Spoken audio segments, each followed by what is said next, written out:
I was about to play GTA and boom, this stupid error _no_ launcher error popped up. The game just refused to start. I tried a few things and guess what? I actually fixed it. So if you're stuck with this error too, don't worry, I'll show you exactly what I did to get GTA running again. Let's go. So here's what happened. I clicked on GTA expecting it to launch like normal. Okay, maybe restarting my PC will fix it. Nope, same issue.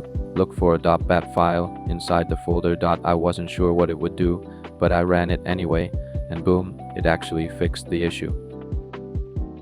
After running the batch file, I launched GTA, and guess what? IT worked.